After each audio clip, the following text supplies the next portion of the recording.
Welcome to the Guitar Pirates Podcast.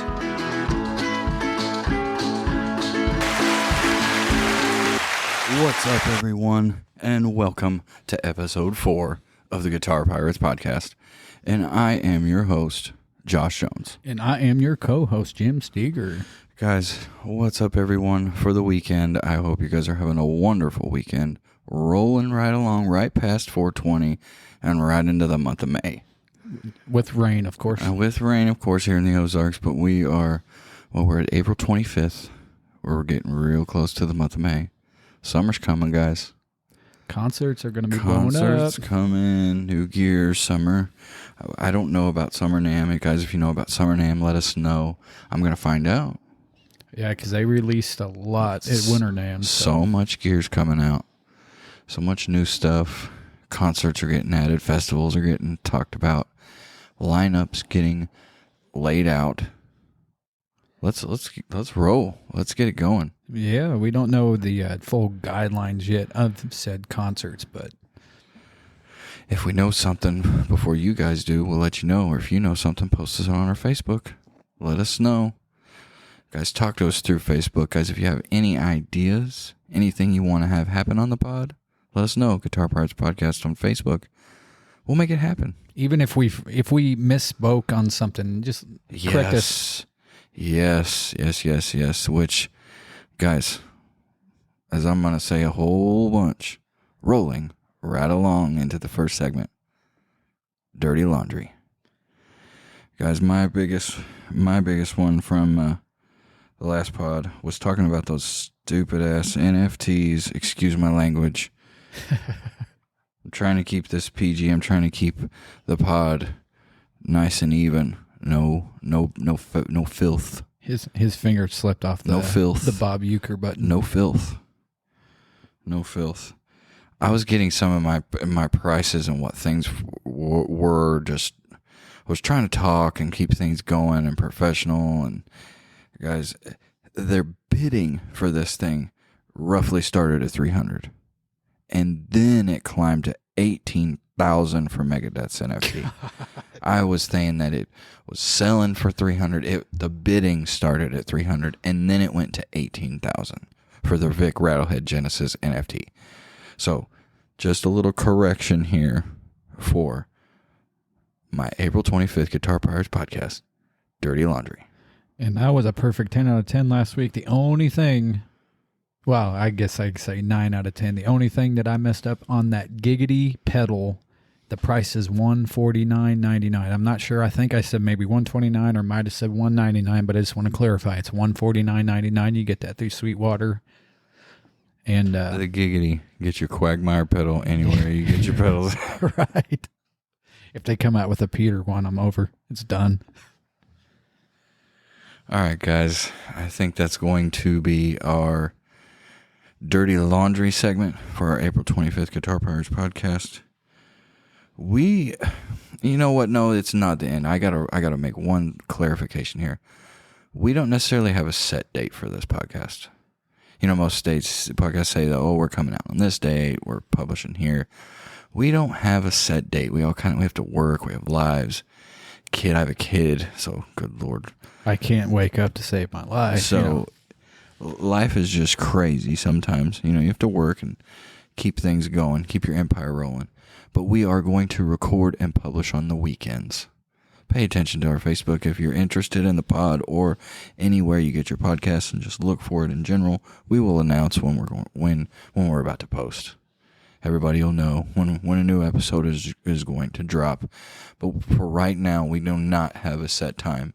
We're recording and dropping on the weekends. That's what we can offer for you right now. I think that's it for the April 25th segment of Dirty Laundry. It stinks. It's stinky. All right, guys. Rolling right along to our first segment. This Day in Music. And on this day in music, we're going to go back to the 24th. So, it's not today. Yeah. So, I mean, close. Like with our week, we're running a weekend edition. So we're going to run, What are we going to run, Friday and Saturday? Yeah, we'll probably do a Friday and Well, Saturday. then we'll run our Friday and Saturday and call it a wash. Yeah, we'll just see what happens. All right, so there was a little bit stuff that I was going to go over that was pre-76 that was a little controversial, and I didn't want to talk about it. So we're going to go into April 24th, 1976. Saturday Night Live producer Lorne Michaels makes on-air offer to pay the Beatles $3,000 to reunite on the show. Lennon and McCartney were apparently watching the show together in New York and briefly considered walking down to the studio to accept the check. I don't know about you, but I think $3,000 is a little bit. That's not enough. It's not enough, but when you think about the times, Think about the times that I get that, but even though you're right, $3,000. It's the Beatles. It's the Beatles. No, I butchered that. I'm so sorry. I have to edit that out. Paul McCartney. I won't subject you guys to that. Let's see here. We're going to go right into Led Zeppelin. Had their 6th UK #1 album when Presence went to the top. 1982, Paul McCartney and Stevie Wonder were #1 on the UK singles charts with Ebony and Ivory. That was Paul McCartney's 24th #1 as a songwriter. Let's see, we'll roll right into 1984. 48-year-old Jerry Lee Lewis married his 6th wife, 22-year-old Karen McCarver. They would split up in 2002. Six wives. 6. At 48, he had 6 wives. Wow.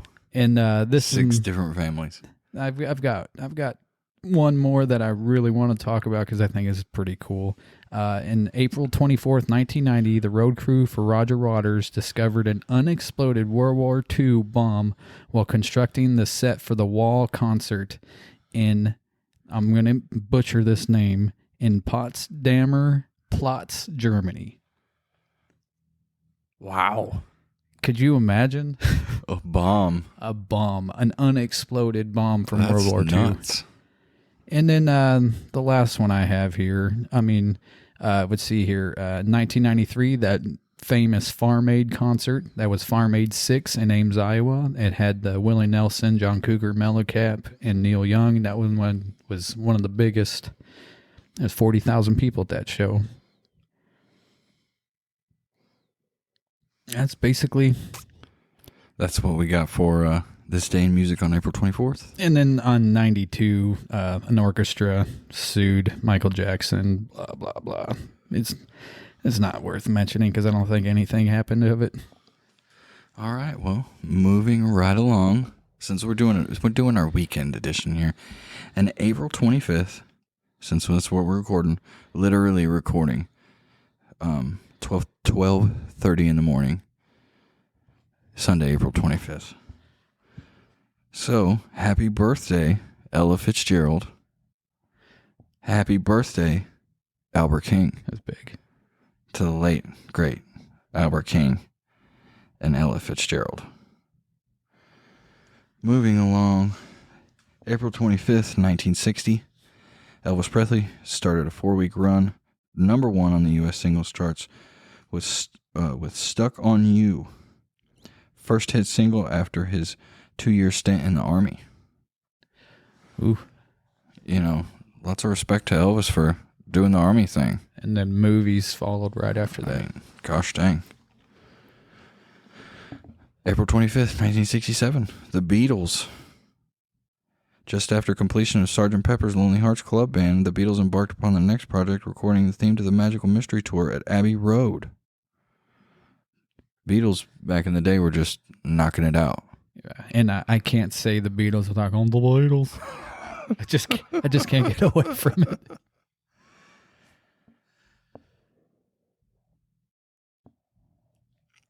April 25th, 1977, Elvis Presley made the last recordings of his life during a concert at the Saginaw, Michigan Civic Center.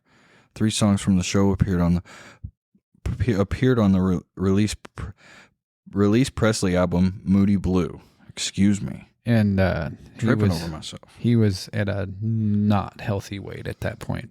His voice almost sounded more operatic than what you would usually used to. All right, here's a guitar-related one. April 25th, 1990. The Fender Stratocaster that Jimi Hendrix played at the Woodstock Festival was auctioned off for a meager $295,000. That wouldn't even be a starting bid right now. The 2-hour set was the longest of his career, so look, $295,000 for that Hendrix Stratocaster that he played, that amazing, what was it, the national anthem, Yeah. Star Spangled Banner? Which if you didn't know about that was at like, it was early in the morning. People were sleeping and woke up to the national That anthem. would have been the greatest thing ever. Oh man. All right. April 25th, 1994. This might be controversial to some because some people aren't fans. The Eagles played the first 2 shows where they recorded the Hell Freezes Over album. That's a big deal there. Oh yeah. That's a big album. Where'd they record? It probably doesn't say. You probably have to deep dive on that one. It doesn't say. I'm sure I should know. It should say something, but no. Probably somewhere in Hollywood over there in that area, I would imagine. No, it doesn't say.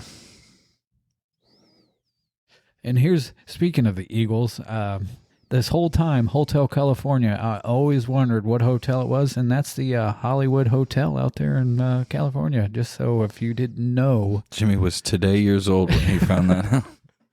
I was last week's year old. I mean, I knew it was I didn't know if it was a real hotel they were talking about, but yeah, apparently it was the Hollywood Hotel.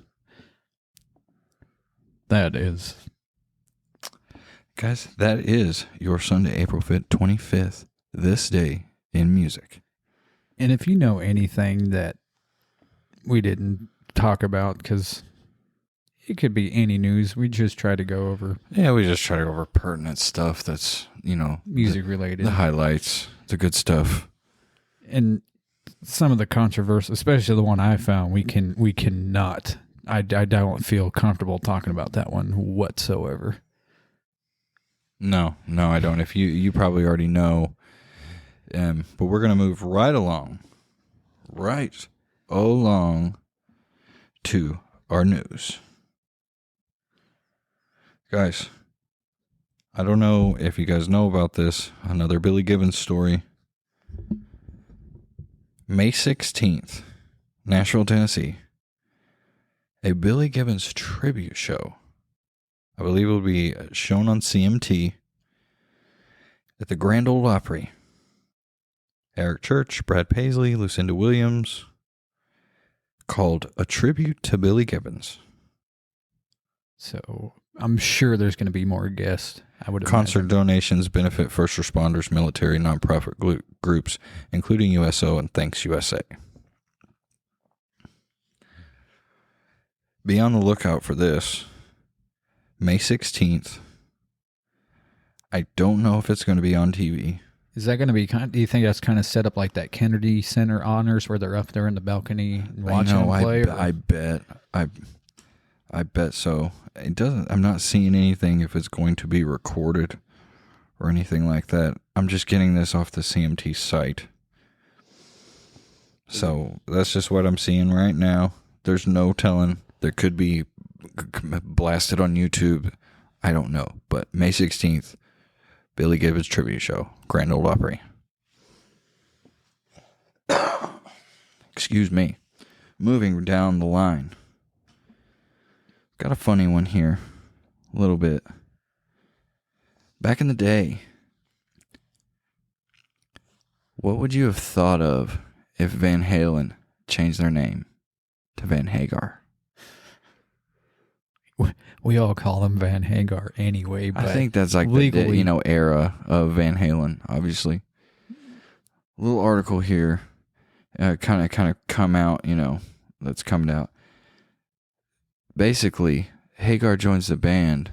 The record label says, Van Halen, you guys got to change your name now. What do you do? Is Van Halen, what do you You stick to your guns is what you do. Well, Van Halen's the money. I mean, That name is where the money's going to keep rolling. You can't. I mean, I don't care who you are. That name is rock and roll. Even if you never heard it before, it's like when you hear it, you're like, good Lord. You didn't have to change the name to Van Hagar because every fan already called them Van Hagar. Van Halen. It was yes, they were Van Hagar. But it's such like the premier guitar band. Yeah, you know, it was about Eddie and Alex, and the X Factor Michael Anthony, which doesn't get enough credit. Does not get enough credit. And that whole situation's above our head. I'm not going to say anything good or bad. I'm just saying I enjoyed Michael Anthony and what he did. Yep. That's all. I'm just glad that that's all. Hagar and Eddie got to have their peace right before Eddie died. So that's pretty cool. But yeah, just something to think about. Coming out later, just a small little piece of the can of worms. The record label wanted them to change their name back in the day. Could you imagine the legal things they would have to go through? And but see, if they would have changed their name to Van Hagar, the Van Halen name probably would have the prices would have been through the roof. It would probably, you know what I mean? Oh, it yeah. would have been Collectible stuff would have been crazy. My small tidbit here. My dad said he was in Oklahoma City at a Van Halen show. In the bathroom, doing their bathroom duties. Some dude reached under the stall and snagged his shirts. Because I guess they were dangling off the whatever, little rail or whatever in the bathroom. Handicap rail. Dude snagged his shirts. Dad said he chased the dude down 2 city blocks and knocked his lights out and got his shirts back. You don't mess with a man's concert t-shirts. Yeah. Because I don't know what the prices were back then, but if they're equivalent to what they are today, if they were like expensive. it's like if they were $12 back in the day. I don't care. 80s? I don't care. Those concert shirts, if you're going to a big show, that's obligatory. Yeah. You go buy that freaking shirt. I'm buying it every time. Yeah. Well, somebody stole my... It's an obligatory concert t-shirt. If you're going to a big show, you're buying a shirt. And if you spend enough money, you can buy a hoodie and somebody can spend... I spent $110 on a Black Label Society hoodie and it got stolen, and I'm very upset about it. Still to this day. I know who stole it, but I won't talk about it. All right, guys, moving along. I thought that was just kind of funny, little Van Halen history, Which just coincides with the fan set anyway, which is fantastic. Just kind of cool. All right. This not necessarily, I guess it's music news in a sense, but I think we all have a soft spot here for this. Rob Zombie's Monsters movie may get a little simultaneous streaming release. Yeah, I'm really curious to see who he's got playing. Rob Zombie's bringing back a reboot of the Monsters. It is basically an R-rated reimagining of the sitcom. Can you an R-rated? An R-rated version of the... Well, it's Rob Zombie. An R-rated version of the Monsters. He's got his wife, Sherry Moon, playing Lily. Jeff Daniel Phillips playing Herman. I could keep going down, but honestly, I think this is going to be pretty cool. Oh, yeah. An R-rated Monsters. And I haven't seen any of his Halloween remakes personally, but I did see House of a Thousand Corpses and Devil's Rejects, and I thought those were really, really good, especially Devil's Rejects. I thought that was really good. Coming out with HBO Max and Peacock streaming service, and as it will come out in theaters as well. Don't necessarily know the release date. Don't know, but here's the deal. It begins filming in May in Budapest. Wow. He's Rob Zombie, man. He's doing that because he's probably loves it over there. I don't know. But you know, it's crazy is he owns the Munsters mansion in Los Angeles. I don't. Or he did at one point. I swear. I don't know. If you remember the Cribs episode, I think it is the Munsters. That's in Budapest.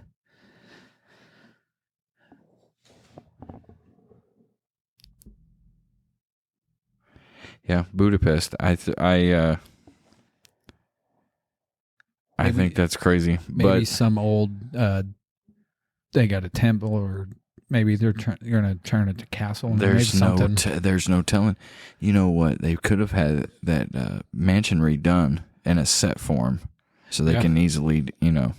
There's no telling. Maybe save money. Who knows? There is no telling. Or the COVID laws are a little different over there. Who knows? Okay. Moving along. I don't know if this was announced last week or not. Did you? Don't condemn me, guys. Incarceration. Did you announce this last week? I announced one of the bands on Incarceration. Okay. Did we go into any of that at all? I think the only one I went over was the Louder Than Life that was over there in Sacramento, California. I think not Sacramento, but it was over in California with Metallica headlining the 2 days. Well, Incarceration, September 10th through the 12th, 2021, Mansfield, Ohio. Music Tattoo Festival, Ohio State Reformatory. Slipknot, Mastodon, Killswitch Engage, Steel Panther. Looks like a bunch of craziness. Mudvayne on one of those days. I believe so. Yeah, because that's one of the reunion tour shows.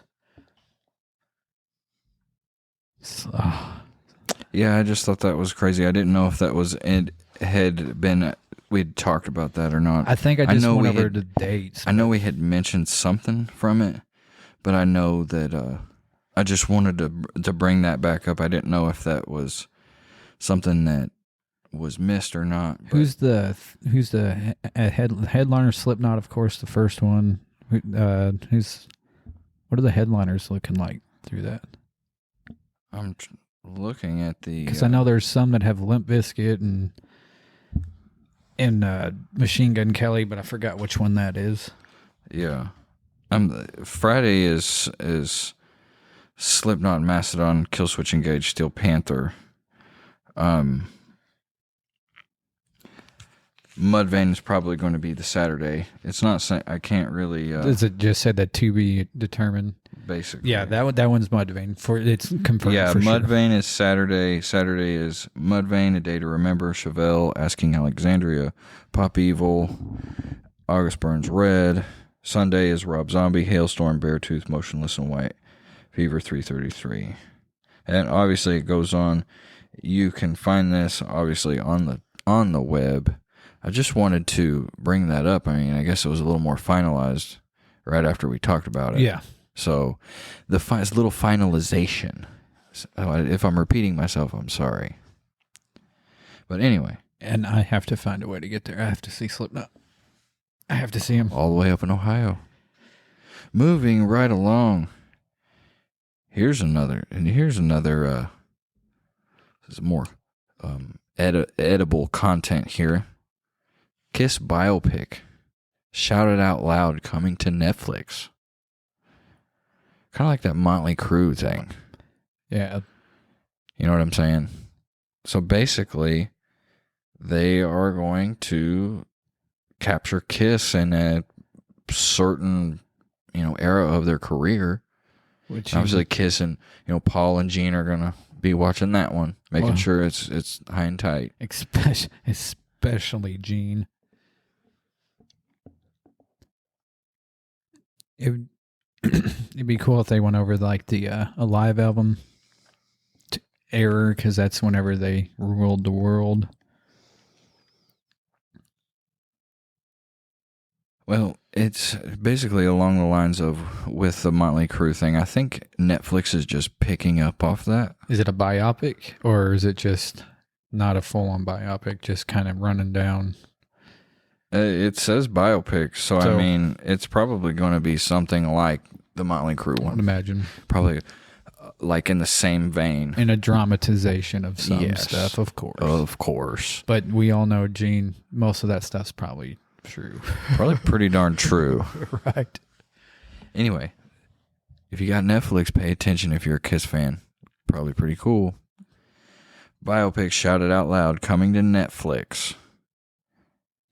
Release date or not yet? I don't see anything about a release date. I still think they're casting.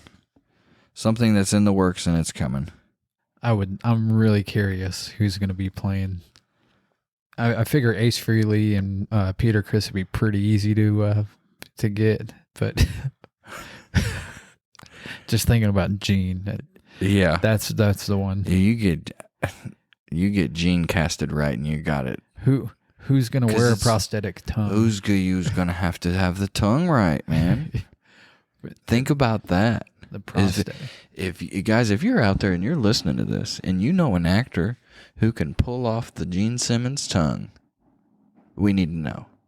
What? Let me get. I bet you anything. Jason Momoa. It's gonna be Jason Momoa. It's gonna be Jason Momoa because he can play the bass. Yeah, he can play the bass, and he's big enough. He's pretty damn good at it too. I'm putting a stamp on it right now. Jason Momoa is gonna be playing Gene Simmons, and if it's not, I don't. That's the only person I could think that's big enough and that actually has a little bit of the dexterity to do it. Yeah, you could CG his tongue some. Oh yeah, perm his hair. He's already tan like those Italian, those New York Italian guys. Yeah, Kiss. All right, moving along. Gibson relaunches its Nashville-based repair and restoration shop. And guess what? All guitars are welcome. All. It says all guitars are welcome. Unless you send them a Dean, they may break it in half. Offering free shipping in the U.S., Gibson's team will perform everything from routine setups to full guitar resurrection.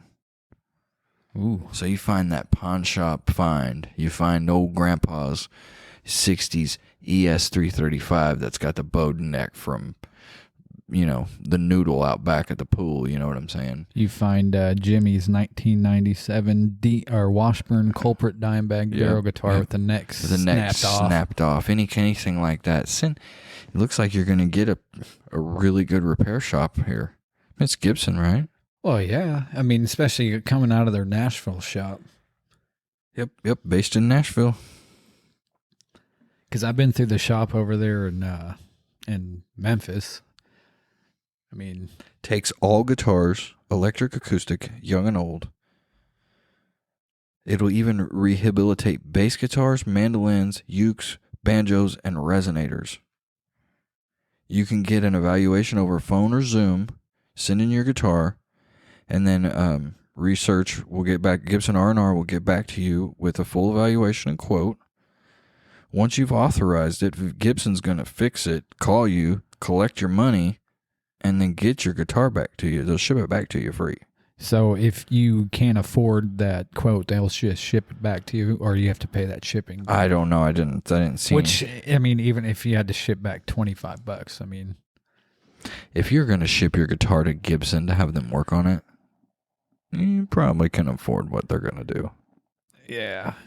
If you're going to send them something that's going to need that, and you know it's going to need that, you probably know it's, you've probably already set up a Zoom call and done it that way. You've done every evaluation you can. Unless you're lazy like me, like, I'm just going to ship it off. We'll see what happens. It's going to be $4,000. Well, you can go ahead and ship that back to me. big thing they're saying that it's hard for them is heavily damaged acoustics. I could see where that would just be like a bashed up puzzle piece that I wouldn't want to mess with at all. Well, they need to snag Willie Nelson's guitar tech, because look at Trigger. He's kept Trigger going for... Trigger's basically worn down to a toothpick at this point. Yeah, that old guitar is barely hanging on. But anyway, yes, Gibson opening up to all guitars with all that craziness that happened a while back with them. I guess all the hot taking water. all the hot water they were in with all. They've lost every single. And then now they're opening up a guitar shop for all guitars. Welcome. We got that. With adding Dave Mustaine, they're trying everything they can to clear their name, and I hope so, because the Epiphone line is fantastic. It's fantastic. But anyway, I've got one more bit of news, and it's kind of a I don't know. I need you guys, if you're a guitar player, I need you to really think. If you're not a guitar player, you're going to have to just fast forward this. Article here. Zakk Wylde says you should limit yourself to 2 strings if you want to write a great riff. What do you think about that? Well, you know how I play, so that falls right in. And it's from Zakk Wylde, so I mean... It's going to be a problem. I'm guessing it's a rocky riff. It's a heavy riff. And what the thing I get is like, yeah, you may not like his solos, but if you look at his riff writing, it's unreal, literally. And you can say what you want about his pinch harmonics, but it's like, do you hate on Eddie Van Halen for his style of play? Because it's in every song that he's got too. So I don't know. I think basically what I've read here is it's Zakk's point of view of, look at all these like awesome classic riffs. They're all wrote on like 2 strings. Yeah. And they're like the best, heaviest riffs out there. Most classic riffs we have. So I see his point. Oh yeah, of course. I see his point. I'm not doubting his point, and I'm not saying his point is invalid, because it's true. You got to start a riff somewhere. You got to start somewhere. Two. If you do 2 strings, and you can make a riff memorable with 2 strings, the sky's the limit. Why do you need 4 more? If you can do that with 2, Lord knows what you can do with 6. Right? Because remember, when I first started, I was playing off 4 strings because I didn't know how to string anything. So all I had was 4 strings. I basically bass played my guitar forever. Guys, and this will be, I think I announced this last week, cliffhanger here. If you're paying attention, if you're listening, cliffhanger. Moving along, I think that's all I have for news. That's all my news. And I'm going to piggyback off the Zakk Wylde news, and I'm going to roll on into my part. Black Label Society has released their None More Black box set. It's going to entail... Give me just a second here. Yeah, it's going to have... oh, my goodness. It's got everything. Like, when I mean everything, it's got everything. So they're reimagining, relaunched, reassembled, everything. Every album that they ever have, and they released a couple new albums that have not been previously released. It'll come with a hardcover 32-page photo book chronicling Black Label Society's legendary career, demolishing all the life's menial tasks, and the official Odin's Domination Squad patch, which I would like that to match my guitar. Give me just a second here. Yeah, Jim recently picked up one of those Wild Audio Odin guitars. Kind of that Minark meets Les Paul meets Schecter vibe. Oh God, it's 9.5 pounds. It's a little hefty. It's a little on the hefty side, but it is weighted very, very nice. It is very, very. It's very evenly, proportionate, and it's nice. I mean, the tones are just the sustain is crazy. They're made by Schecter, if you have never heard of it. Let's see. So this is going to come with all original studio albums in CD form. You're going to get 2 bonus albums. The Song Remains Not the Same 2, the Gray LP, Runs the Roaches, Tasty Little Bastards, and Black Magenta LP, which I might have heard of it, but I need to really check that out. But yeah, I just thought that was... and there's a couple vinyls that I didn't talk about, so... I think this I imagine the vinyls will probably be the same as the CDs, too. Yeah. But I think that this is something, if you're a huge Black Label Society fan, this is something that would interest you. The price, like all box sets, are not at a price you would want to pay, but it's $375. You definitely need to be a fan. I'm a mega fan. And for me... And that's not a knock on it. No. But, I mean, you think about it. It's like 20 albums? My goodness. Anyway, there's a lot of stuff here. 6, 7, 8, 9, 10, 11, 12 albums. And vinyls, too. And a book. And a beer opener. And a patch. And it's called the None More Black box set. $375. And is that what we have for news on your end, or do we have any more? The only one I have to add this because it made me chuckle. Apparently a newborn baby is legally named Korn, Korn, after hospital makes birth certificate mistake. Korn. There's a baby out there. Apparently they were ready. I've been trying to research this a little bit to see what the original name was supposed to be. Like, were they trying to name their kid Korn, corn, like candy corn? It's like I don't quite understand how how you can make such a huge mistake. But there is a baby out there named Korn. There's a baby out there named Korn. Korn, Korn. After the band Korn, there is a baby. And let's see here. Yeah, there's no further information. I don't know. It just kind of made me giggle. Twitter user suggesting the baby's incoherent babbling will be mistaken for Jonathan Davis scat singing. Oh my gosh. Is this a real site, or is this of like an Onion? This is Loudwire. No, this is straight real? from Okay. Loudwire. Okay. This is 100% real. Okay. When I first read it, I thought the same thing. I'm like, this cannot be true. But they post a picture of said birth certificate. All right, right on. Anything else? That's all I have. All right. That is your April 25th edition Guitar Pirates Podcast news. The crowd in here this evening is just wonderful. Did you hear this? Woo! That's just, they're just loud. They're ruckus. All right, guys, moving right along.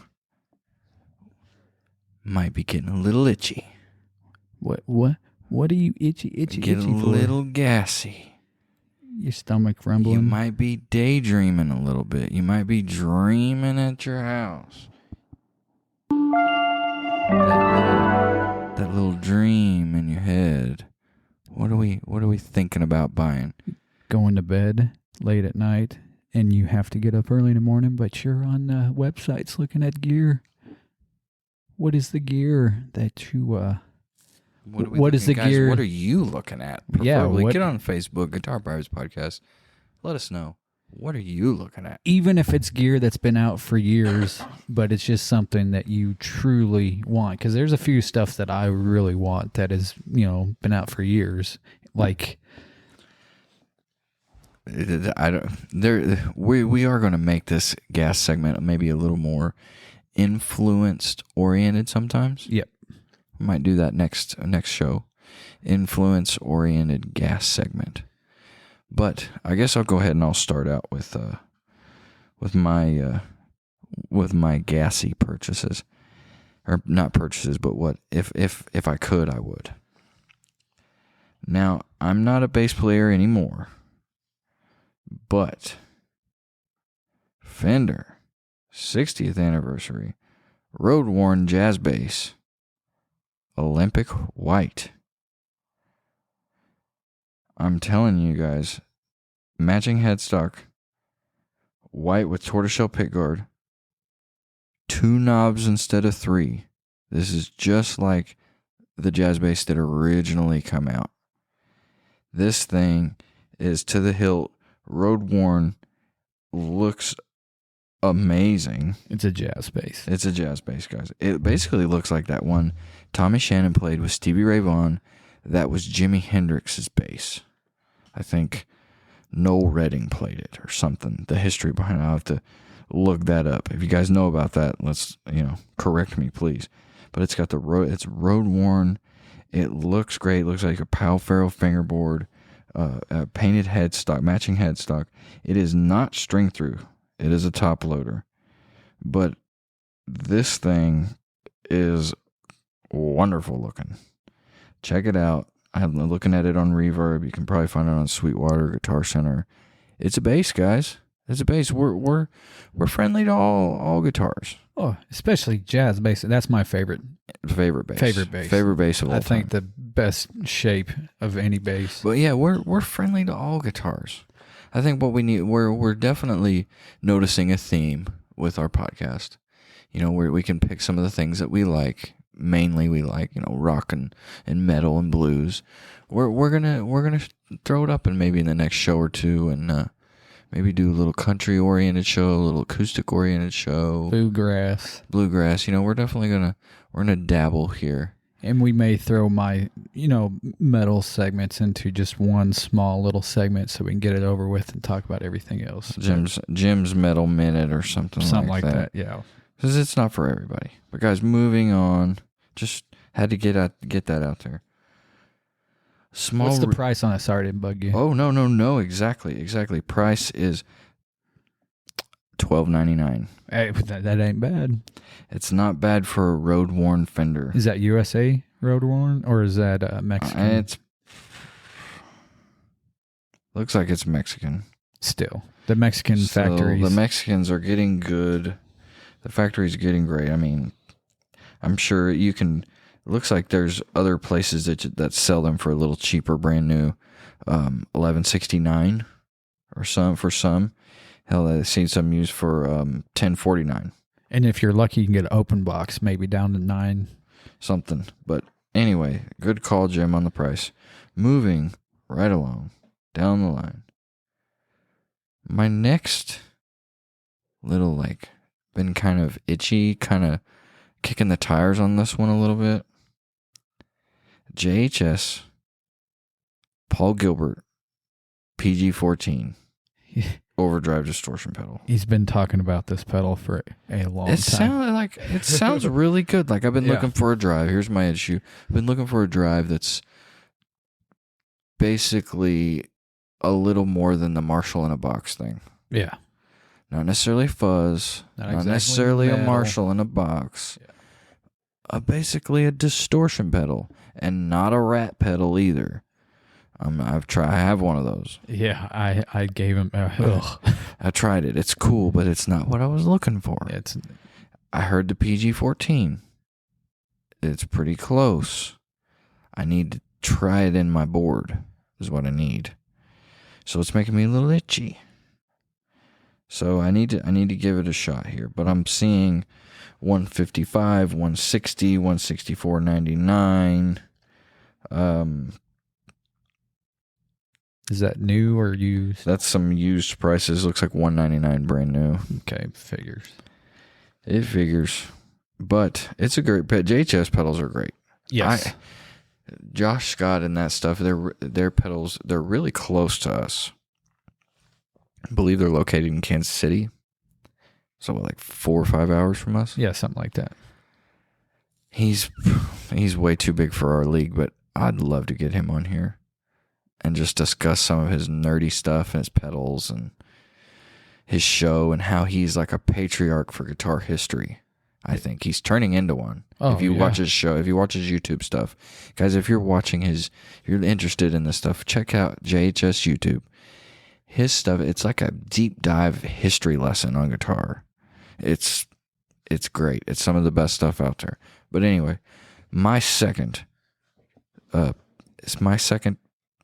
item for the gear acquisition syndrome segment of the Guitar Pirates podcast is the JHS PG14 Paul Gilbert distortion pedal. What color pedal is that? Is that the? It's like an 80s looking blue. Okay, yeah, the blue one It has like pink okay, and black knobs. That's what I was wondering. Which the one? shoe on it.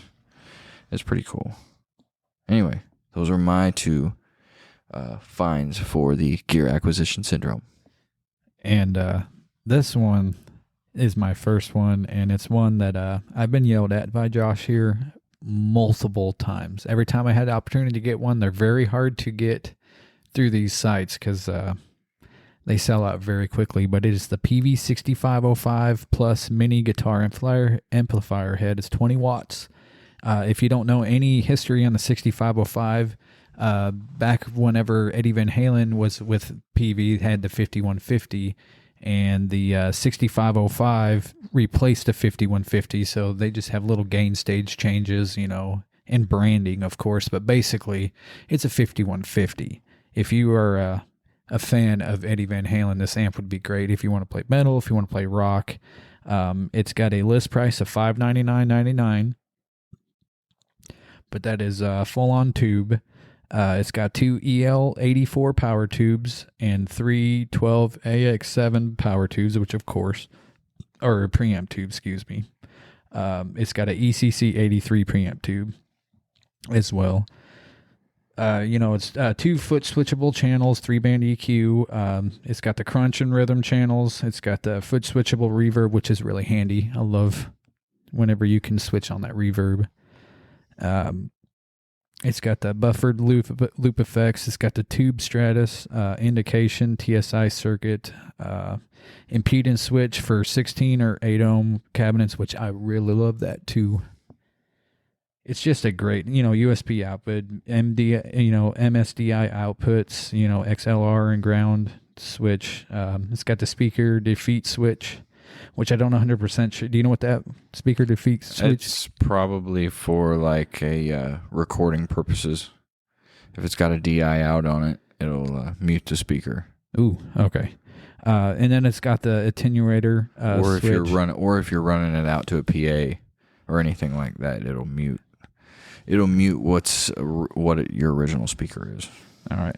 Then it's got the attenuator switch for 25 watt or 1 watt. So if you want to play bedroom levels, you can. But being this 20 watt tube, it can get pretty dang gun loud. Yes. 20 watts tube is louder than a lot of people think. I have a 5 watt tube Bugera head, and it's pretty loud. Yeah, but $599. I think if you get the matching 112 set, and headset, it's $799. So $200 for the 112. You can also run 4 12s. You can run 2 12s. It just depends on what you want to run. Not a bad price for a very, very, very nice rock and roll amp. And a toned down, metal amp. Very metal. Oh, it's the plus. The only thing that I love about it is that if you don't want to spend that $1,500 5150 price, 6505, give it a shot. It's basically the same amp. The only difference is the branding. They had to rebrand it after Eddie Van Halen left. And my second one, I've been looking at this pedal for a long time, and it's a Seymour Duncan Palladium gain stage distortion pedal. It comes in white or black. It is a little bit on the upper sides, of course, of your price range. It's at $299, but that can get kind of up there. But it's basically a preamp anyway, so yes. You can run it right to the back of your, you can run into your in-outs, run it right through the back of your amp, run it off the power amp. Effects loop, thank you. And let's see here. I remember when I think I vaguely remember when they come out, and I was like, oh man, the distortion sounds great on it, but it was a little bit of system overload. For what? Just kind of the way it is, and you know what I mean? kind of simplistic kind of person, and when I seen it, I was like, I don't know. I didn't really know, especially being a Seymour Duncan. Am I right? Yeah, it's Seymour Duncan. Yep. I didn't really know what to think. Like Seymour Duncan pedal? Like, I think they've done it for a little while before, but I'm thinking, wow. It's like when you see the Floyd Rose guitar for the first time. Yeah. You know what I'm saying? You're just like, what the heck is going on here? It's weird. I'm not saying that it's bad. No. Just saying it kind of makes you scratch your head. It's weird whenever you look up Seymour Duncan pickups and then something like this pops up and you're like, do I even need the Seymour Duncan pickups? It's a gain stage effects pedal. It comes with the overdrive that sounds and feels like a high gain amp. It works well with clean amps, dirty amps, or direct clean tones. Onboard boost adds grit and tightness to the tone. Sweepable mid frequencies will help, which I love. I love the mid frequency. If you want to take out the mid frequency, sometimes you need it. Sometimes you do. Sometimes you need that little mid boost, just a little, or you need that scoop where you can take it out. One or the other. It depends on what you're running in your signal chain, what your EQ is on your amp, how the house feels that evening if you're playing a gig. What's front of house like, what your house feels like if you're at home playing. It's you definitely want to be able to manipulate sounds. The more manipulation you have, the better. Oh, and it's got a resonance switch, which I do like. And the boost switch is running off their, I believe it's their Seymour Duncan 82 or 85 overdrive pedal. I'll have to rev up on that, but that's exactly what it's emulating there. So there's a little bit of dirty laundry for next episode. Yeah, but I know it's supposed to be a Seymour Duncan. It's either 82 or 85 pedal, or maybe it's the 86. Something along that. I just can't remember what it is. It doesn't have it listed, but I was from the video. Okay. Well, anything else we need to run down on the Seymour Duncan Palladium? Let's see. It does have your bass knob. It's got your mid frequency. It's got your mid level, which that's pretty cool. Your resonance. It's got your presence knob as well. So it's set up basically like an amp in a pedal. At $299. Okay, well, Seymour Duncan Palladium, if you're interested in some sort of preamp pedal that is going to, add a little bit of girth and rock to your sound. Straight up to metal if you want to play metal with it. Check out the Seymour Duncan Palladium. All right, guys. We are either wrapping it up or winding it up, one of the two, or falling right into our headlining event for the April 25th edition of your Guitar Pirates podcast. Guys, as always, oh, you're right, Jim. Jim is signaling to me. I can't move too fast here. We're missing. We're missing something. A couple main things before we get to the main event. Before we get to the main event, I know we're gonna wind it up even more, guys. Guys, the main event of our gear acquisition syndrome, our itchiness. The main event of your dreams. What you're dreaming about. What are you putting on the card? What's your dreams? James, what's your main event today? My main event for my guest section, and I've seen this, and we've both seen a few different styles. Andertons has come out with a video of these. I think so, but that doesn't take away from what this anything from it. I'm just saying. It is a VVCO pedals. It is a DeLorean reverb pedal. It's called the Revlorian. It looks like a damn DeLorean on your pedal board. It lights up. It's you. If you are a Back to the Future fan, this is your pedal board is officially going 88 miles an hour. It 2,100 gigawatts. 1.21 gigawatts. Something like that. Whatever. Doc Brown's always going crazy. Man, yeah. I would love to have the DeLorean on my pedal board. It's $199.95. Right now it's a pre-order through Reverb. It's got a $9.95 shipping. I want to say that the guy that does this has like a Batman one out, like a Batmobile, like a Michael Keaton Batmobile. And I think there's some other stuff too, or he's done a DeLorean run before. But regardless, oh, it's so cool. It's super so cool. It's a digital reverb inside your digital time machine. This reverb pedal will give you plenty of space or time, which is, of course, what the DeLorean does. It goes through space and time. And especially whenever you're looking at a delay pedal, you're like, what is space and time? I don't get it. Exactly. But it works coincide. It comes with Hoover mode or standard drive mode. It measures 8 inches long, so that's going to be a little bit of your bigger pedal. It's going to be a big pedal. So you be next to that wah-wah pedal. Yeah, you're going to have to make your own room or just set it on the floor next to it. Definitely clearing off some real estate. Yeah, for something that big. It's highly detailed, true to scale vehicle made with die-cast metal parts, so it's not going to be your cheap plastics. You can definitely stomp on it. Yes, because it'll run a 9-volt input jack, center negative, adapter not included. So, of course, like most pedals, if you have a pedal-powered board, you're perfectly fine. You don't have to worry about that. It's got the 1/4 input, 1/4 output, one knob control volume. It's called Mr. Fusion. That's in quotation marks.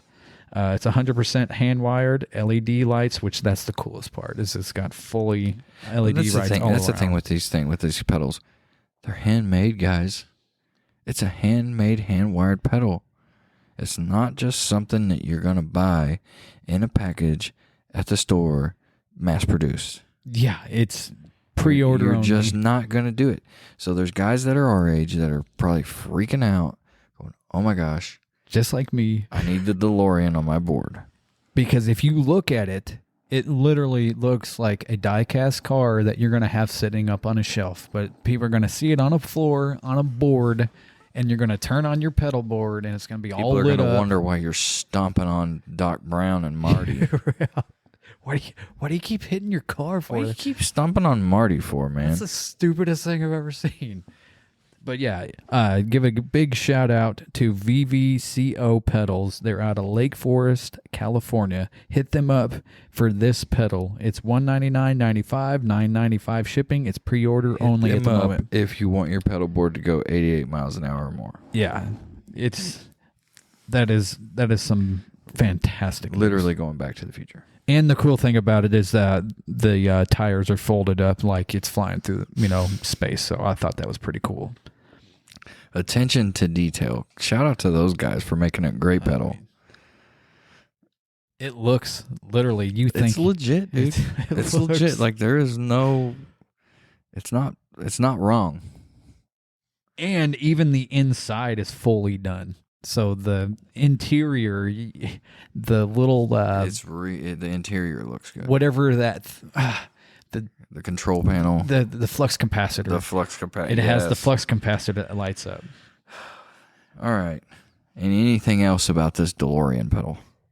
Yeah, it's pretty. The only thing else is premium switch. Premium switch, probably CTS stuff. All right, guys.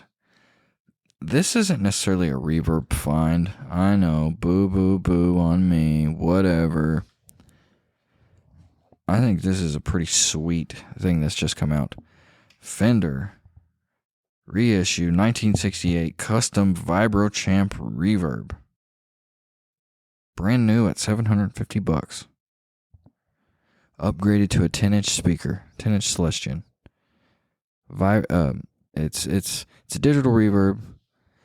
I think it's tube-driven vibrato, but still.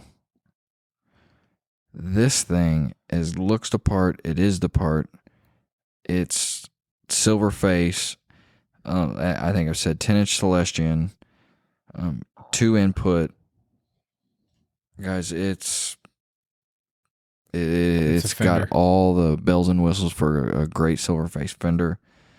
I mean, and the price on these things keep going up for the vintage ones. The only good thing about the vintage ones is they're easier to repair. Yeah. But these are things that are going to last for a while, especially if you take care of them. So, guys, check it out. Fender 68 custom Vibrochamp reverb for $750. It's brand new. I know it's a small combo amp with only a 10-inch speaker in it.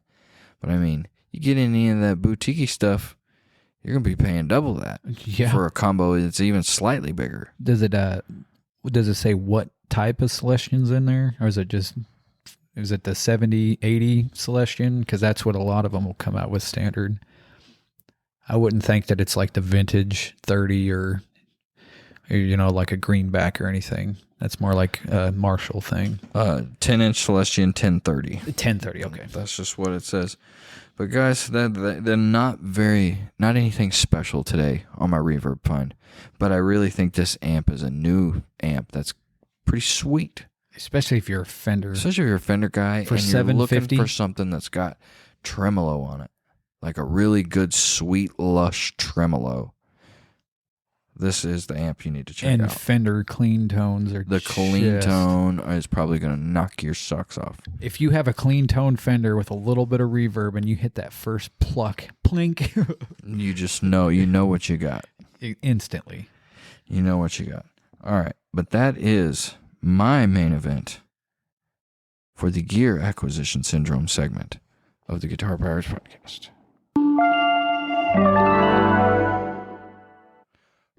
Rolling right along into our Beard of the Week. Beard of the Week. I might have said this earlier. I think I did say this earlier. If you're paying attention to the cliffhanger, then you already know. You should know. You already know what's going on. In honor of that massive, massive, massive box set that Black Label Society is releasing, your April 25th Guitar Pirates podcast Beard of the Week is Zakk Wylde. Zakk Wylde. Guys, he's been sporting his biking beard for a long time. A very long time. And he does that big Viking center braid now. I can't do it personally. I can't do it. But he pulls it off. That's my goal. Well, I'm going to see what I can do. But here's a cool little story. So one time they're on tour, and he had that big braid running down the center, and somebody threw a piece of gear amp on there. Or, it was like an amp or some huge box. And he didn't know that it was lodged underneath there, and he turned around and ripped it completely off. What can you do? There's nothing you can do. A squall in pain is what I'd do. He basically said that because they asked him, was like, did it hurt? He's like, no, I just kind of stared at it for a minute and was like, what can you do? What can you do? Just it's hair. You just grow back. Zakk Wylde's a huge dude. Yeah. I mean, if you've seen that famous picture of him playing guitar with his finger just completely dripping blood. Yeah.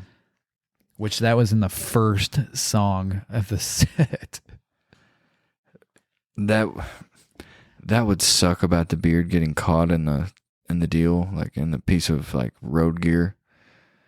I'd be pretty devastated. I've zipped my beard up in my jacket, and that sucked. I couldn't imagine. Yeah, I've gotten liquid nacho cheese in my beard, and I wanted to cry. I couldn't imagine that. Right. When we talk about, so I got cheese in my beard, and he's like, I ripped my beard off. I ripped my beard off. What the hell are y'all belly aching for? Right. Oh, you zipped it up in a zipper. Ooh.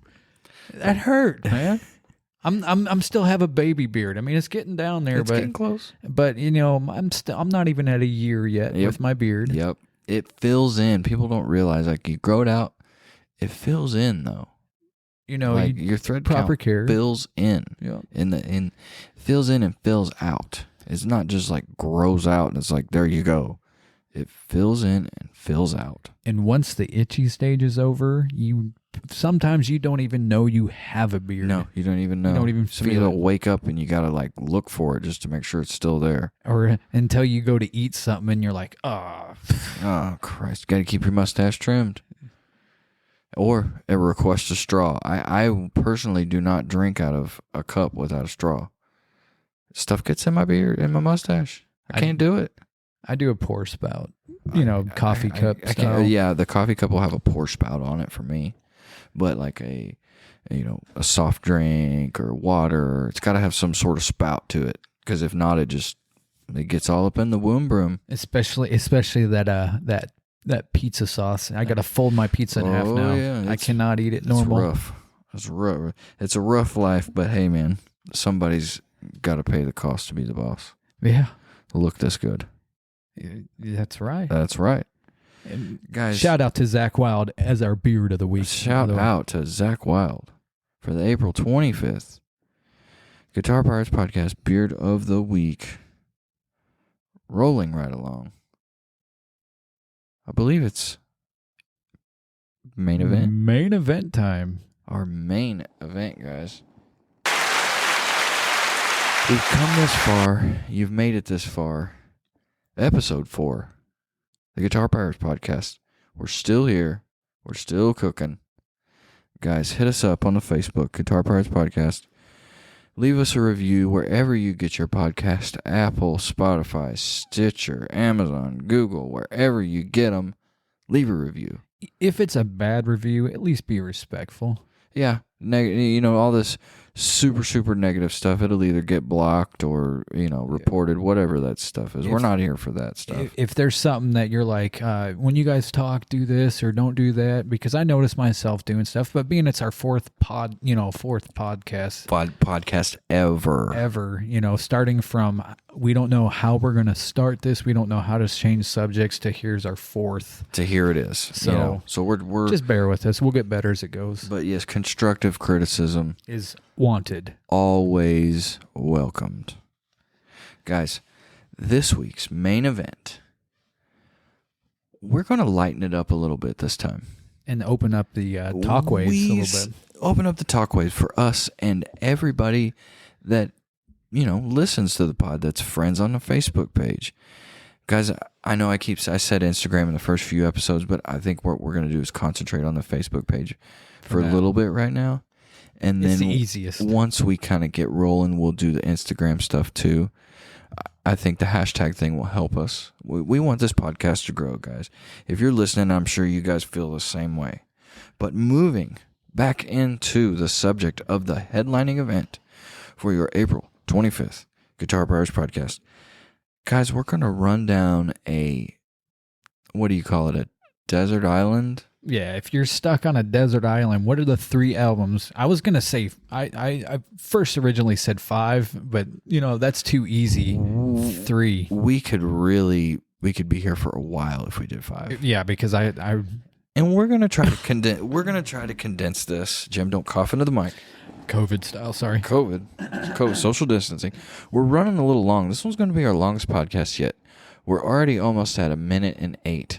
And I don't really plan on editing out anything. 1:08 or 1:08? 1:08. Gosh dang it. I don't plan on editing out this much. We'll just throw it in there, normalize it, load it up. But guys, Desert Island album 3-pack. Must-haves. Can't live without. Ones that you love. No double albums, you cheapskates, you. Guys, I'm going to go first. You want to just go back and forth here? Yeah, we'll go back. Let's go back and forth. And we'll talk about each album.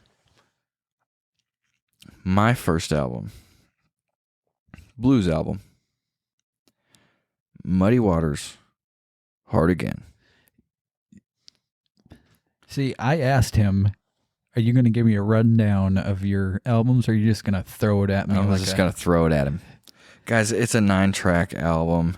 It's basically the backstory to this is when Johnny Winter plays with Muddy Waters, and Johnny Winter got Muddy kind of out of the hole, kind of back into it, and he says, "Man, playing this stuff with you makes my pee hard again," and that's why it's called Hard Again.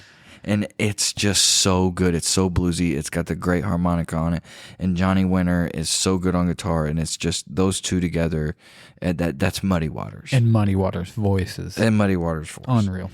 It's produced by Johnny Winter, January 10th, 1977. I mean, this style of electric blues to me, it hits me pretty hard. That's kind of where my influence lies. I love it. It's not something that's, not everybody's cup of tea, but hey, if you've listened to Hard Again or you know what I'm talking about, let us know. Let me know. Jump on my bandwagon over here. Yeah, or any Muddy Waters. Waters. What's your favorite Muddy Waters song? You know what I mean? Tell us. Tell me. What's that Muddy Waters live album? I think it comes out right I'm not sure. I don't know all the album names. I just listened. I just listened to it the other Live day. at Chicagoland. It may be that one. There's like 15 artists playing at the same time. There's a few of them. There's some, and it's very, very good. I know some of his early stuff can be very, slicked hair, coiffed looking, black and white, and kind of Chess Records looking, kind of just very cut and dry. But that later muddy stuff when he's doing with the Rolling Stones and Johnny, and I mean, it's very let loose. It's very fun. But anyway, that is my first album of the Desert Island segment. And before we Desert go, Island 3-pack. before we go, I cannot think of Muddy Waters without that Family Guy episode. If you know what I'm talking Jimmy about. isn't a Family Guy fan. Well, it's just I recently just watched that album or episode. It was literally earlier this week, and every time it comes on, he's in the bathroom and he's like, when Marty Waters goes to the bathroom, and you should check it out on YouTube. It's fantastic. It still cracks me up to this day. I can't get over it. All right, Jim. What is your first selection of the Desert Island album, Can't Live Without, 3-pack?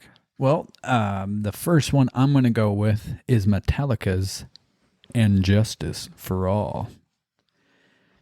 This is the album that everybody wants to say, Master of Puppets albums is the best, which I don't really think there's a right answer personally.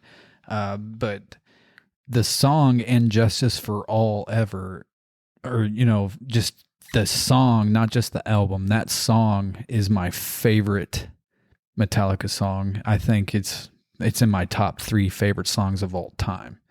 I just love that song. It sucks that there's no bass. They kind of wiggled the bass out of there. You know how they're feeling. They just lost Cliff. They're trying to get Jason in there. I mean, it's the first album after Cliff. I mean, you can definitely tell, those guys are very territorial. Yeah. Well, in their music and in their band. And the best thing is that I recently listened to Jason Newsted's take on that. He's like, so what did you think whenever you got the album and you didn't hear the bass? He's like, I still got paid. Doesn't bother me. Still got paid. It's just the bass just wasn't there. But see, with this album though, it came out in 1998. It has, of course, the said and Justice for All. 1988. Thank you. Yes, I jumped a decade. We're not talking about load or reload or anything like that. Of course, it comes with the hard-hitting, crushing Blackened. That's their first song that came on that album, Blackened. And then in Justice for All, you got Eye Beholder. You have One, which is probably one of the coolest songs ever. Wasn't that like their first music video? Yeah, it's one of their best music videos. One was their yeah. I mean, like that was a kind of the big like visual. That might be a deep dive for us one day. What happened to the music video? Yeah, that might be a good main event one day. Anyway, carry on. And to me, it's just this album. To me, is their heaviest album by lyrical content, minus, Master of Puppets having Sanitarium, which is a whole different ballgame. But I couldn't go my life on a desert island without being able to at least hear Injustice for All. I couldn't do it. So that is my first Desert Island album. The first selection of Jim's Desert Island album 3-pack, Metallica's And Justice for All. Guys, we're kind of spreading it out here a little bit. But I'm going to land somewhere in the middle here with my second selection in the 3-pack. So we're kicking it back to 1973. July 1973. ZZ Top, Tres Hombres. Classic. That famous green album that shows Billy, Dusty, and Frank on the front. And it has that sweet Mexican spread of the food and the inside cover of the album. I've always wanted that. I've always wanted that recreated. that spread, that food yeah. spread. I've always wanted that. I think there's a deal where an Austin chef had even recreated it, I think, a little while back. But regardless, Tres Hombres, Waiting for the Bus, Jesus Done Left Chicago, Beer Drinkers and Hellraisers, Master of Sparks, Hot Blue and Righteous, Move Me On Down the Line, Precious and Grace. I think Precious and Grace is one of the most underrated songs I have. Yeah. If you haven't heard of Precious and Grace, listen to it. Shout out to a friend here. Shout out to Perry Chapman. He knows Precious and Grace. Yeah. If you're listening, Perry, you know what I'm talking about. Peaches. You know exactly what I'm talking about. LaGrange, Chic, Have You Heard? Great album. Inside cover's great. The whole thing's great. The first two songs to me, just some of my favorite. Master of Sparks is a good one. Hot Blue and Righteous. The whole thing is just legendary. It's phenomenal. Shout out to last week's Spirit of the Week, Billy Gibbons, Reverend Billy G, for his new album Hardware. Go Billy G. Go Reverend. What 78? 77? 1973. Which is ZZ Top's Tres Hombres. That is my second selection for the Desert Island 3-pack for the main event of your April 25th Guitar Pirates podcast. He goes class. It's like, I love all those albums. It's just, there's certain albums that I just couldn't part with. And my second one is Black Label Society 1919 Eternal, which to me, everything about it is fantastic. I love this album. I cannot go a day without listening to this album. I couldn't go on an island without having this album in my 3-pack bundle. I know that Josh has heard this album plenty of times. We listened to this a lot back in the day. We used to have Black Label Society Sundays. You know, he kind of drifted away from it, but of course, I mean, it happens. But it's got Bleed for Me, Lords of Destruction, The Demise of Insanity, Life, Birth, Blood, and Doom, Bridge to Cross, Battering Ram, Speedball, Graveyard Disciples, Genocide Junkies, Lost Heaven, Refuse to Bow Down, Mass Murder Machine, which is probably one of my favorite songs of all time. I love that song, and Berserkers. It's just a great album. Oh, I did not mean to hit that. It won't shut off. There we go. We do not own any rights We to did that not song. own any rights That to is a this complete song. mess up That was by Jim over here. That was a goof. And pushing stuff. We might have to edit that one out. No, I think we'll be all right.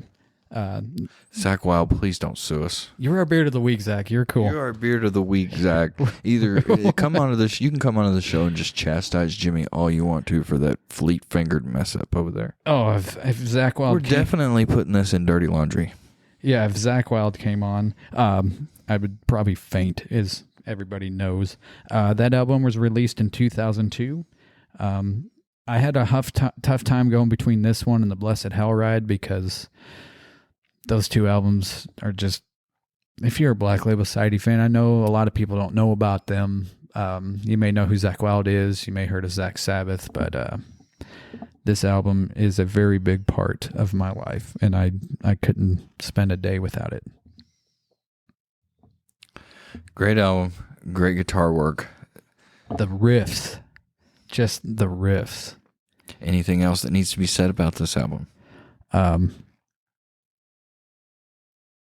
I think I pretty much said everything that needs to be said about this album. Hey, to me, all it's right, guys. one of the best underrated albums by any band. Jimmy has cracked open his second choice for his Desert Island 3-pack. Can't live without, need to take them everywhere, need to listen to albums. At least one song out of this. I can't. Yeah, I literally cannot go without listening to something from this album. All right, guys. We are winding it up to wind it down here. For my third selection of the Desert Island 3-pack of albums you can't live without. We're kicking it back even further here. So you're January 12th, 1969. Led Zeppelin 1. Jimmy Page, John Paul Jones, John Bonham, Robert Plant. Guys, they weren't even signed when they made this thing. 36 hours total of studio time over a span of a few weeks. I mean, Jimmy records this on a Supro and a Telecaster. A Supro amp and a Telecaster, guys. A Telecaster. A lot of people don't think that. A lot of people don't know that. Led Zeppelin 1 recorded on a Telecaster. They see... Most of them would expect it to be Les Paul. A lot of people, if you don't do your deep dive, if you know what you're talking about, Led Zeppelin, if you love it, live it and breathe it like we all do, you're going to know he played the Telly on it. You're going to know he played that Dragon Telly. The Telly was involved with it, guys. We all know. Sorry to interrupt. Was Led Zeppelin Floor was the one that was recorded in that mansion, right? That Headley Grange, I think it had. Yeah, okay. When the Levee Breaks, I think that was the big one on that one. John Bonham's drums. Running down, Good Times, Bad Times, Babe, I'm Gonna Leave You, You Shook Me, Dazed and Confused, Ugh. Your Time Is Gonna Come, Black Mountain Side, Communication Breakdown, Can't Quit, I Can't Quit You, Baby, How Many More Times? How many more times? Obviously, Good Times, Bad Times. I mean, the whole thing. I can't really pick one. I love the whole thing. For me personally. Yeah. Dazed and Confused, though, is one of my favorites. It's just a great deal. And that whole deal with them, saying people saying they robbed it, whatever. They covered old blues tunes and made it their own. Did you hear the song that said that they robbed it from? Vaguely. It's been a minute. I think they were trying to reach for straws. Little reaching a little here. But yes, my third pick of the Desert Island 3-pack of the albums you can't live without. 1969's Led Zeppelin 1. And see, here's the best part about this. We didn't say that you couldn't be with somebody else that has a 3-pack as well. So you just find somebody that has other music that you like, and then you can just all mix them together, and you have all just mix it together, and you got all this great stuff. You got great, and that's the common thread here, guys. Great guitar music, right? Yes. I mean, that's why we're here. We're here about guitars. That's why we love what they do. We love what they sound like.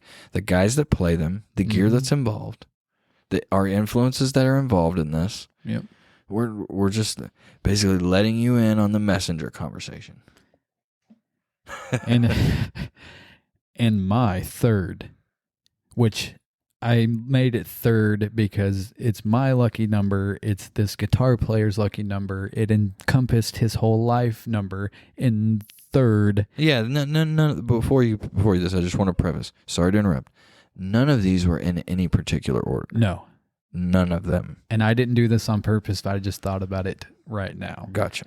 Good. Continue on. Carry on. My third one is, of course, Pantera's Cowboys from Hell, their breakthrough 1990 album that did change the game.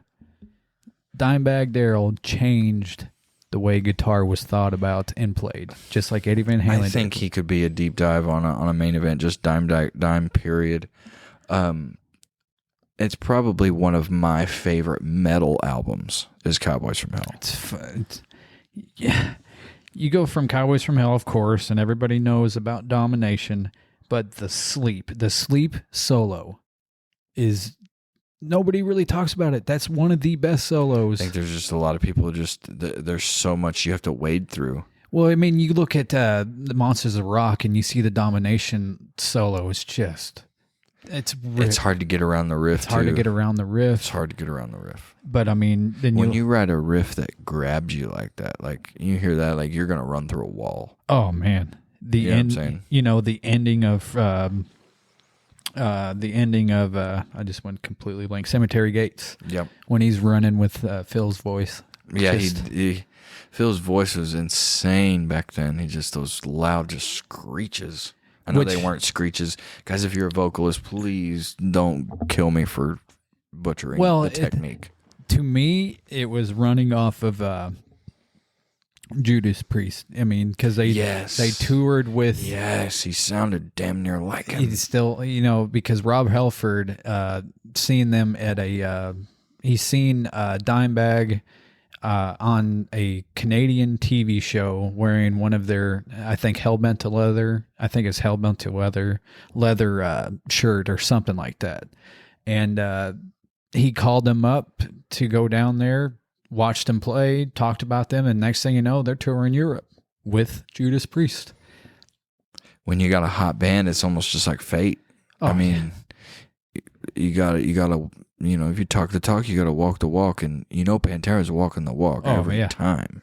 Walk on home, boy. Exactly. I mean, whenever you run next album, but still, pun intended. Pun intended. Exactly. But you got Cowboys from Hell, the title track, of course. You got Primal Concrete Sledge. You got Psycho Holiday, Hearsay, Cemetery Gates, Domination, Shattered, Clash with Reality, Medicine Man, Message in Blood, The Sleep in the Art of Shredding. 12 songs, 58 minutes of guitar bliss. Of just guitar, it's like a guitar action movie. Just like a lot of people don't realize what this album did in the 90s. Yes, you can go to grunge and everything, but it reignited the grunge metal. Thing kind of lapsed over it in a sense. But if you knew about it, they stayed right in the middle through their whole career. Yep. They did not go down. They did not go up. They stayed right in the middle. And they said that they liked that because everybody can go from top to the top and then sunk down. I also think before Pantera just got their later stuff, I think there was something in it for everyone. Yeah, of course. The punks, the thrash, the metal guys, the really headbangers. I mean, there's a lot there. But this is especially the early stuff. Yes, this is the only band that you can go through. I mean, not the only one, but as far as a commercially famous metal band that can start, semi-heavy, every album got heavier and heavier and heavier and heavier. They told the record company, "Oh, you want us to tone it down? Well, we're going to jack it up about 30 notches. Yeah, this is what you get." Notches. That's why they started recording in the Chase and Jason studios right there at Dimebag Darrell's house, which has great albums. But this album, I mean, I wanted to say a lot of Pantera albums, but I couldn't go. I'd have to hear Domination. I have to hear Art Shredding. I have to hear... Yeah, those are the ones you kind of have to hear. I have to hear those solos. Yes. Or groundbreaking. I love them. But if you have not listened to The Sleep, Pantera, it's off their first album. It starts with an acoustic intro. You would absolutely love that. To me, it's up there with the Flood solo, which I think is just unworldly, completely different. Anything else we need to elaborate on this album? Oh, we can go on for days. We could go on for days, but I think this is going to round it up to wind it out for Jim's third selection of the 3-pack Desert Island albums you cannot live without. What are your 3 albums? Yes, guys, let us know. What's your 3 albums? I know it's a really hard one. Or, if it's not albums, 3 songs. 3 songs, yeah. 3 artists. Whatever. Doesn't have to be just anything. What are you guys listening to? Yeah. What radio stations? If you guys are guitar players and you're listening to this, who are we not talking about that we need to talk about? Yeah. Let's chop it up. Let us know. Which I know that there's tons of we people. haven't even We're gonna get there. We're gonna get there.